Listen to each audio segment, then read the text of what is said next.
Hello guys, I'm Farooz. இன்னைக்கு நம்ம ஒரு hand on chemical experiment பார்க்க போறோம். என்ன experiment பார்த்தீங்கன்னா acid and base reaction. Very basic, very simple.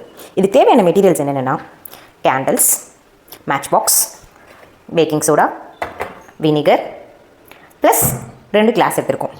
இப்போ நான் என்ன பண்ண போகிறேன், இந்த கேண்டல்ஸை பர்ன் பண்ண போகிறேன். இப்போ ஒரு ஃபயர் பர்ன் ஆகணும்னா அதுக்கு மெயினாக என்னென்ன தேவை? எஸ், ஃபயர் ட்ரையாங்கிள் அப்படின்னு நம்ம சொல்லுவோம். என்னென்னா ஒரு ஃபயர் பர்ன் ஆகணும்னா அதுக்கு மெயினாக ஃபியூவல் தேவை, ஹீட் தேவை, plus oxygen. Fuel, heat, oxygen இது இருந்தால் தான் இந்த ஃபயரே பர்ன் ஆகும். இப்போ ஆக்சிஜன் நம்மளை சுற்றி இருக்க ஏரில் நமக்கு கிடைக்கும். ஃபியூவல் இங்கே wax act as a fuel, plus heat நம்ம சரௌண்டிங் இருக்க ஸ்பேஸ் ஹீட்டாக இருக்கிறதுனால இந்த ஃபயர் அழகாக பர்ன் ஆகுது. இதை தான் நம்ம ஃபயர் ட்ரையாங்கிள் அப்படின்னு சொல்லுவோம். இதுக்கு என்னென்ன தேவை? Oxygen, heat and fuel.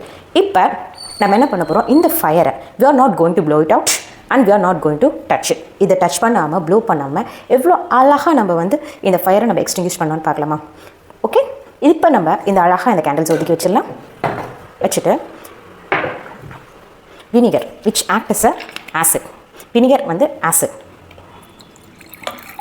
இதோட நம்ம பேக்கிங் சோடா, இது ஒரு பேஸ். இதை ஆட் பண்ணோன்னே நம்ம அழகாக பார்த்திங்கன்னா ஒரு கேஸ் ஃபார்ம் ஆகும். என்ன பண்ணுறோம், அழகாக இந்த கேஸ் என்ன பண்ணுறோம், இந்த கேஸை இந்த பாட்டிலில் ட்ரான்ஸ்ஃபர் பண்ணிட்டோம். இப்போ we are going to do magic. You see? Wow!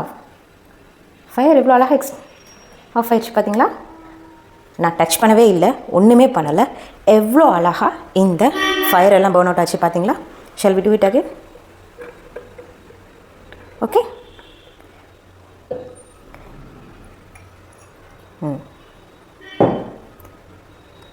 ஓகேவா? இதுதாங்க எப்படி நம்ம டச்சும் பண்ணலை, ஒன்றுமே பண்ணலை, அவ்வளோ சூப்பராக இந்த ஃபயர் ஆஃப் ஆயிடுச்சு. எப்படி நம்மளோட ஃபயர் எக்ஸ்டிங்விஷன் எல்லாம் இருக்குன்னா இதுக்கு பிஹைண்ட் வெரி சிம்பிள் சயின்ஸ் தாங்க. இப்போ பார்த்தீங்கன்னா இந்த நம்ம ஆல்ரெடி சொன்ன மாதிரி இந்த ஃபயருக்கு அரௌண்டில் ஒரு ஃபயர் எரியணும்னா அதுக்கு தேவைப்படுற மெட்டீரியல்ஸ் என்னென்னா ஃபியூவல், ஹீட் அண்ட் ஆக்சிஜன்.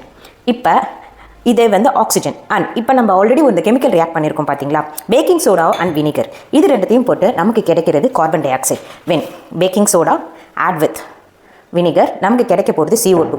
இப்போ ஃபயர் எரியணும்னா மெயினாக தேவைப்படுறது ஆக்சிஜன் தான். இப்போ இந்த ஆக்சிஜனை நம்ம கிடைச்ச CO2 வச்சு கட் பண்ணிடுறோம். We always know that CO2 ஆக்சிஜனோட டென்சிட்டி அதிகம். ஸோ இப்போ இந்த CO2 வச்சு நம்ம இந்த ஃபயர்ஸ் எல்லாத்தையும் நம்ம கட் பண்ணதுனால நம்ம டச் பண்ணாமையே இந்த ஃபயர் ஆஃப் ஆயிடுச்சு.